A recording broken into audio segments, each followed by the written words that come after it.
through 33 games last season, the Kings were 18-15. This season, the Kings are 20-13 through 33 games. Last year was such a special season for Kings fans. How different has the experience been of year two? Like compare it to last year with the increased expectations coming off last year's run. That's it. I mean, it's so different. And I knew it was going to be different. There's nothing like the come up, right? Especially when you've had 16 years of missing the playoffs. I mean, last year it was like, the Kings are at 500. Can you believe it? You know, like we're all getting super excited just about being average. Yeah. And so now there's increased expectations. You know, it's like, hey, can they be better defensively? What's that number one ranked offense going to look like this year? And this year started with De'Aaron being banged up a little bit. Keegan coming off a really slow start.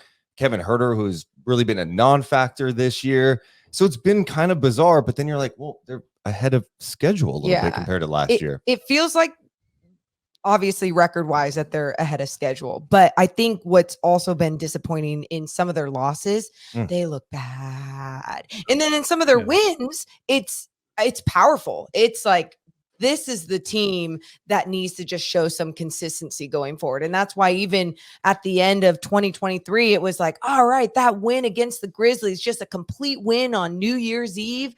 And then 2 days later, a terrible loss against the Hornets to start off 2024. So bad. You mentioned the offense, and last year it was number one in the league. And at that time, the most efficient offense we'd ever seen. This season, the offense has dropped off some, despite De'Aaron Fox suddenly becoming an incredible high-volume shooter. The offense is currently down to 13th in the league. What do you think are some of the primary reasons for the comparatively slow start for the Kings offense? I know you mentioned the early injuries, but I was looking even over like the last 10 games, their offense has still been ranked 13th. So it seems like even as people have been getting healthy, the offense has still been a little slow compared to last season. It's definitely been up and down. And what's wild is last year's number one ranked offense in league history would actually rank 8th this year in the NBA. Yeah. And that's what's wild about what offenses are doing right now throughout the league. I mean, I think the biggest thing is you look at two of the Kings' most productive three-point shooters last year, Keegan Murray and, of course, Kevin Huerter. Those guys made over 200 threes, over 40% clip. Kevin Huerter is, he's not even starting right now. They're starting Chris Duarte ahead. So it feels like they're trying to figure out what's going on with the shooting guard spot.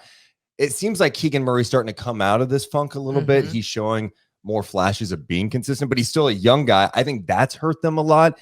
And I feel like they've gone away from some of the stuff that made them successful last year. They were a heavy dribble handoff team. They're not playing as fast.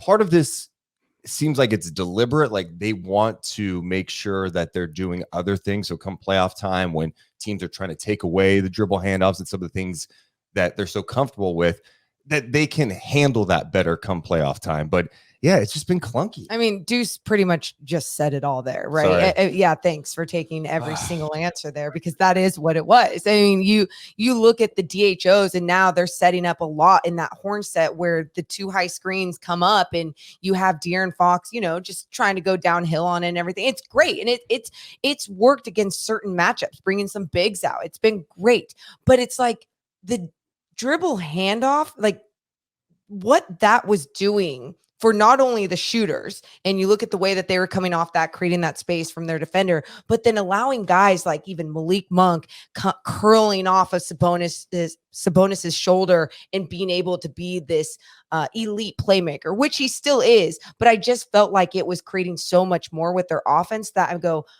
I get why you're going away from it, because you want to be more than that. But also, like, if it's not broke, don't fix it. I also think they're still running it, but it's less efficient, right? When Kevin Huerter is not being as impactful.